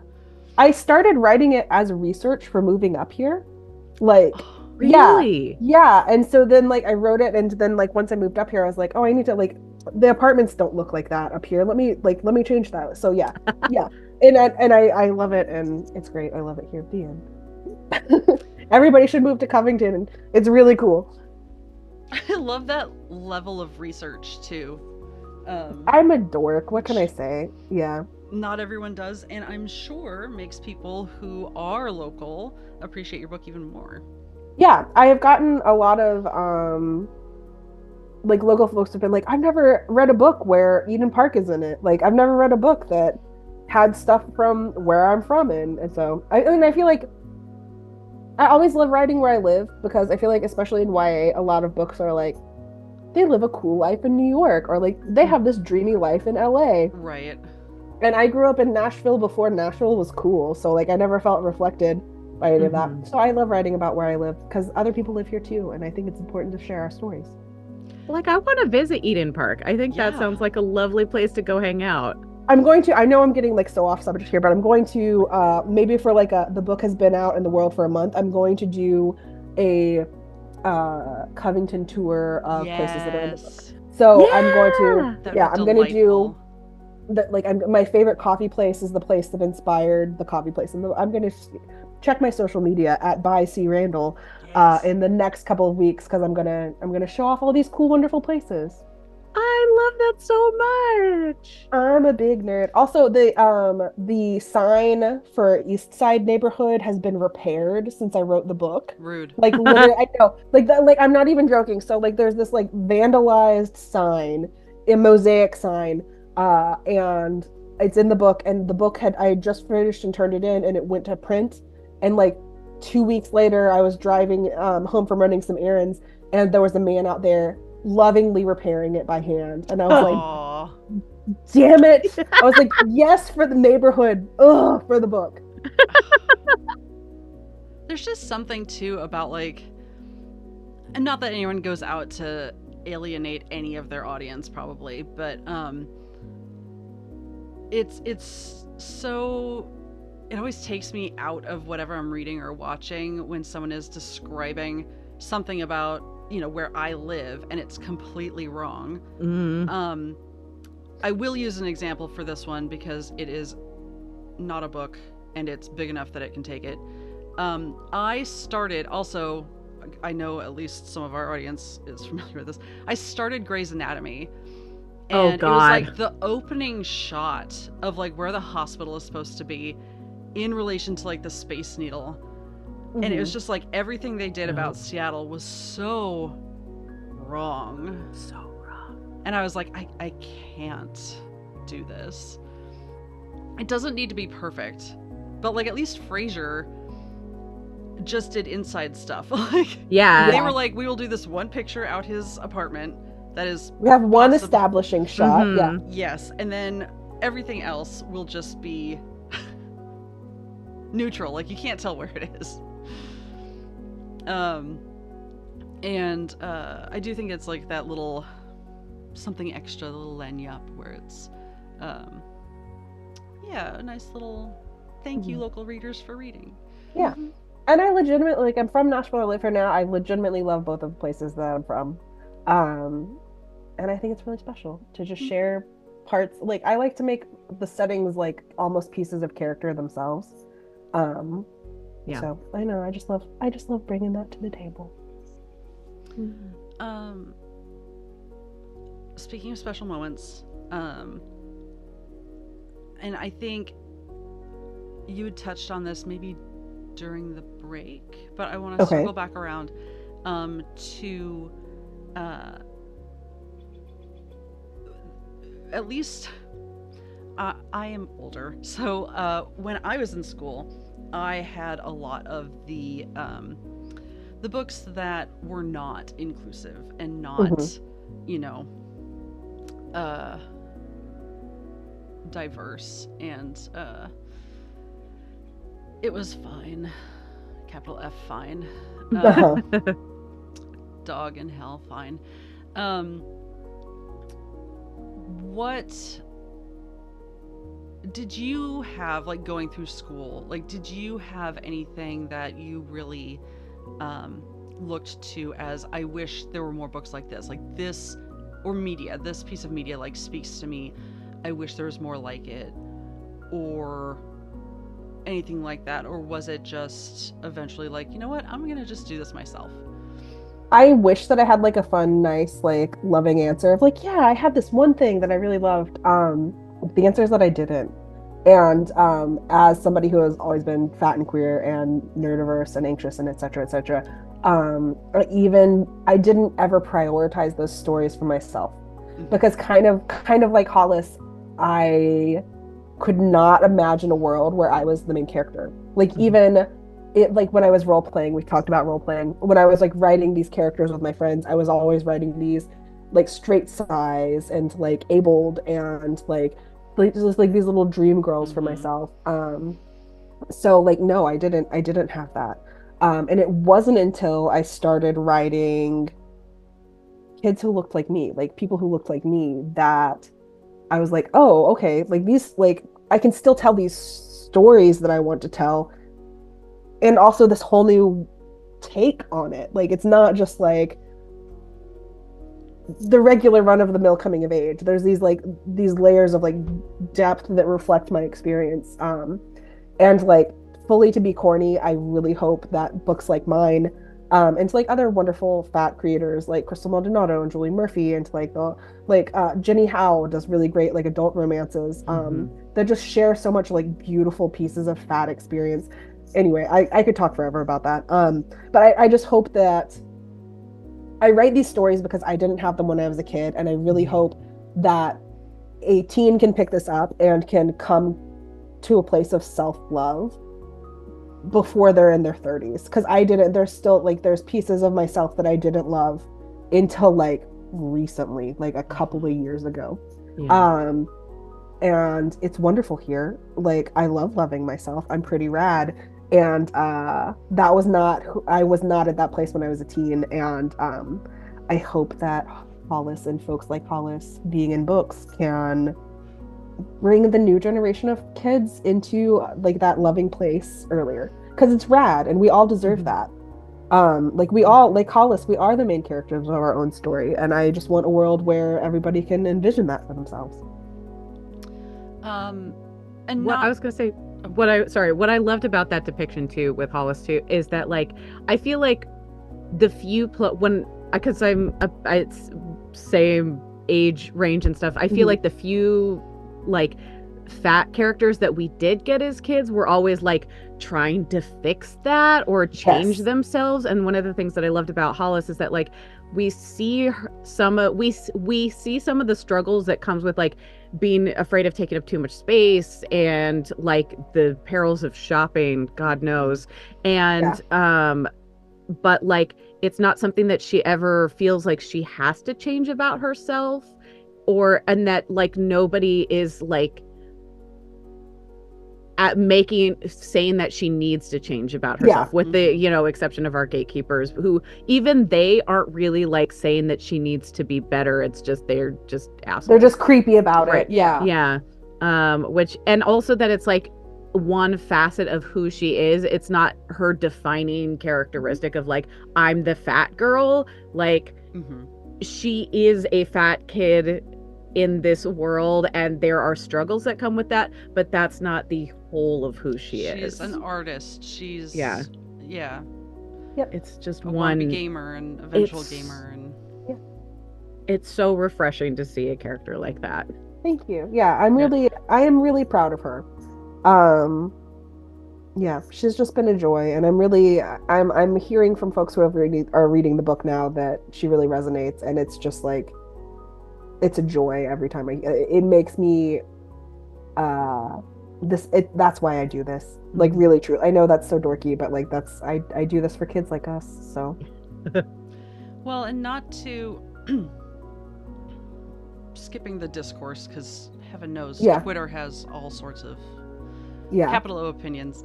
But I think something that is, so young adult YA books are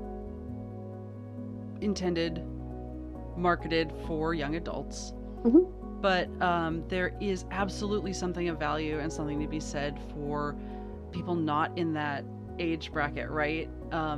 For adults to be able to see themselves, and there's still ways to connect, and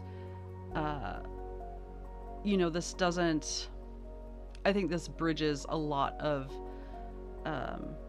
maybe not genres, but age groups for sure. And it can be cathartic, right? If you believe in catharsis, which is a whole nother topic. But it can be healing, I think. Yeah. I found a lot in writing this book. I found a lot of healing for myself, because I absolutely write for teenagers. Yeah. And also I think, like, for folks who didn't see themselves in media that they consumed when they were teenagers, there's a lot of like, oh, I wasn't alone in having these feelings when I was that age. Like I mentioned, I did like a live on Instagram yesterday, which is a new weird thing that I'm having to learn how to do. Who knew? I have no social media in my regular life, and so now I'm just like, I have all of this author anyway. So, but I like it. The idea came up of like how writing fat characters could heal you, and I had never worn a crop top in my life until I wrote Hollis Beck with wearing a crop top. Hell yeah. And I'm literally wearing a crop top right now. Hell and yeah. Like, so that was a moment of like, if Hollis can do it, why can't I? Yep. And I think that like, I think that that's, those sorts of things are where reading down can be really healing for some of us who have grown up fat and can see and love pieces of their teenage selves in Hollis. I definitely see and love pieces of my teenage self that I really did not love when I was a teenager through Hollis. And yeah. And how many times, you know, do we, recognizing this is probably not universal, but a lot of times, like, read something or see something and we're like, oh, that's not just me, that's like other people feel that way, or other people experience that too. Like, you know, there's a lot of things in Hollis's life where just because you are not a young adult, like, you know, maybe you're also going through what Hollis is going through. Like, it's not just a high school experience. Like, you can be having those questioning feelings at any point. Yeah, I think we come of age. Yeah, I think as humans, we come of age many times in our lives. And I feel like one of the big ones is when we're teenagers. But like, I think maybe this is unique to queer experience as well. But I find that like, I come to a new understanding of my queerness over and over again. Yep. Like when I finally figured out sexuality, I was like, finally, I understand it all. And then my gender was like, oh, hey, Christen. so like we kind of like, there's different, like, we come of age different ways many times throughout our lives. And I hope that this book is there for folks who need it when they need it, whether that's when they're 15 or when they're 35 or 55 or 75. Like, I don't, bring Journey, it on. not a destination. Yeah, Exactly. absolutely. Yeah. I would like to open it up if there's anything else, any other questions, LD, you maybe have? I mean, We've really run the gamut. I We feel have like run we've the covered gamut. so many. We've talked talked about Neopets. We've talked Buffy. Buffy. We've talked. I've shown you my little dice collection. I showed Mhm. you on the break. Gorgeous. I have my wonderful coworker and friend Jude made like my first little fan Oh art. yeah, you should. I Yeah, that's have- right. You showed that off did during the not break. I see- forgot oh my that. Gosh. This is little amigurumi Hollis that my wonderful friend Jude made for me. So Precious. yeah, so I feel like we really we've covered all the important bases if you're going to be talking about books. Yeah. Yeah, I this hope has there's been- fan art for this book, and I hope that they're like especially. I mean, it's only been Please. out for like a week and a half. Yes. Yeah. Like there's There plenty of has time. to be. There's- So yeah. like I wanna guilty see- confession. Mm-hmm. One of the reasons that Hollis is an artist is because I'm just begging for fan art. Please draw my silly little OCs. I like, want to see that's- fan art of the adventuring party. Yes. Yeah, yes. Like I will absolutely print off fan art and hang it on my refrigerator in my house. Yeah, So cute. I love please. that. I'm not even telling a fib. I would cry tears of joy. That's the theme of the last couple of weeks. It's just like happy cry. But like that's like even seeing the cover of the book, like growing up and even still now, I hardly ever see what my body looks like represented in art. Mm-hmm. And it makes me so flippin' flappin' happy. And in a So- loving way too. Like And she's Yes. so beautiful and She cute. is, and she's just a regular kid, and I love, Mhm. I love, yeah. It's just again, Simini Blocker. As soon as I saw the sketches for this cover, I was like, I know Simini has me Ugh, in, I like, just I'm in the never- best hands. Are we looking at the back? yeah, I was Yeah. just gonna Gloria's do- top. Like I want it. I- That's really where I'm going. with that. My unofficial uniform as Kristen Randall is a striped shirt. I love a Mhm. striped shirt, and so Yeah, they're good. I love seeing fat bodies, especially in striped shirts, because I don't know about other fat folks out there, but I grew up hearing as a fat person that I should No Not stripes. supposed to wear stripes. I should never wear horizontal stripes because it would make me look so Just big. makes you wire. Yeah, Oh, so God. If I never hear that again. yeah, and maybe that I wear literally like 5 to 6 days out of the week. I wear horizontal striped shirts now because I can. Hell yeah. Yeah. Next Oh. step, horizontal crop top. There I Yeah. have one. Nice. There you go. Yeah. Check Yeah, it. Check. I'm just living my best fat life now, and it's wonderful. I do, if I may, I would like to end on a quote. Oh, okay. Yeah. Let's do it. Because Bring it on. I don't think it's spoilery, but I think it is very important. Okay. And it's Gloria talking about secrets and sorcery. Gloria. I Okay. perfect, right? Just- Yes. I need a yeah. Gloria in my life. I mean, Everybody needs a Gloria. mhm. One of the things I really love about this game is that it takes all the same problems we face in life, all the things about the world or ourselves that keep us up at night, and puts them in our hands. Here, it's safe to hold them for a while, work them over, spend some time with them. And then there's this whole other layer of character. So it's not your hands even that are holding these big scary things. So you get a little distance from them. Maybe see them from another perspective. It adds a layer of safety to something that can be dangerous to look at directly for too long. A pinhole projector. And it's such a 2-paragraph. That's the whole microcosm. book. It's I the know. whole book. That's the whole book. So Yeah. Yeah. I Those know. are I all, like- still bless you. Yeah, I have read no joke, I have read this book about 100 times. I imagine. Between writing it and revising it and etc. And that scene gets me every time. So from my nerdy heart to the world, that's it. That's the whole thing. I cried so many times during this book. Me too. I can't lie. Yeah. Just to be clear. I maybe read a little too quickly to like experience the emotions as they were happening because, as I said at the beginning of this, I read it in one sitting and I stayed up until 5 a.m. Bless you. Oh, that But like Yeah. listening it back to it, I'm like, oh god, that was so beautiful. Find your people and find your and do the thing. Gaming is magic. Gaming It is is. magic. Yeah. Mhm. Thank you, Kristen, for joining us for Sword and Tea, Thank for you. sharing Hollis with us. This has been the most fun. I like anytime you want to just hang out and talk nerd always, stuff. literally always. I'm Yeah. here. If you want to play Buffy, if we need to have a whole Sailor Moon episode, I'm here. Well, I think we have to now. I mean, Hello. obviously.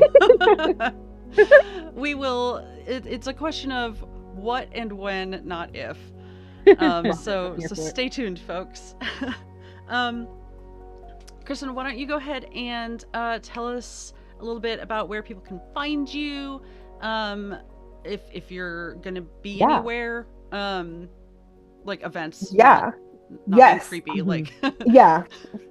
Yeah. No Landons here. If you want to find me online, you can find me on my website, which is bykristenrandall.com, on most social media at bycrandall. I'm going to be doing some events that I can't talk about yet this summer.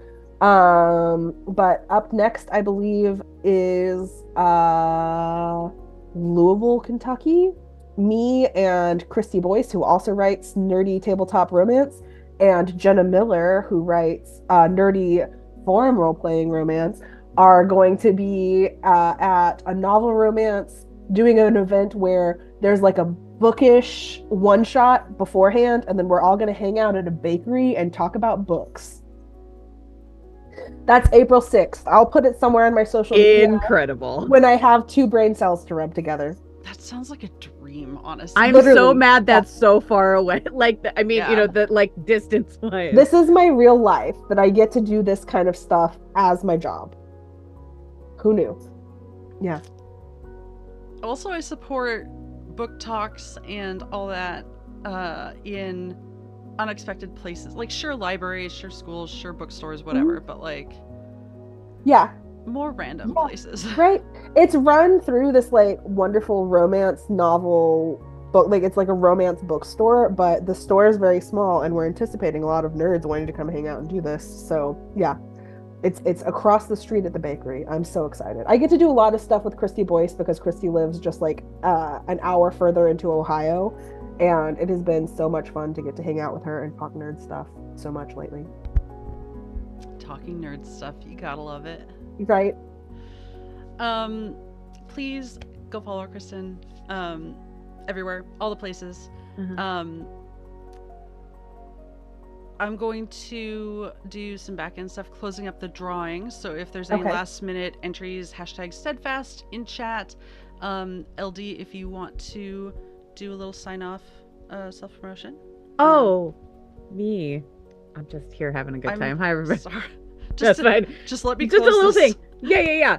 Hi, everybody. I'm Elodie. Thank you so much, Eva and Sword and Key, for allowing me to come in and co-host. And thanks for chatting, Kristen. This was so fun. I had such a great time reading the book. But I am a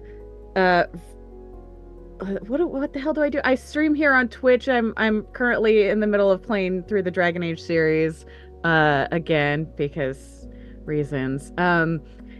And I am also the co-host of Monster Crush, which is a sexy podcast that I do with my friend Derek Sword from here on Sword and Key, where we talk about cryptids and monsters and whether or not they are smoochable, which, spoiler alert, most of them are if you try hard enough.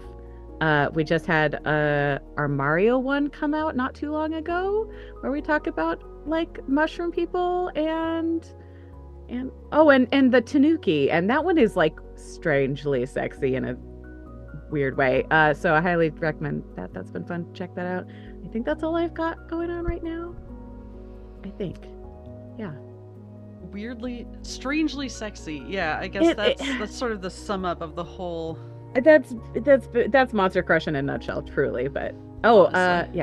yeah, and also like if you're a smut fan, I do have a tea over at Friday Afternoon Tea. I'm an affiliate over there, and you can get smut tea, which is lubricating and spicy and all things that go well with smut.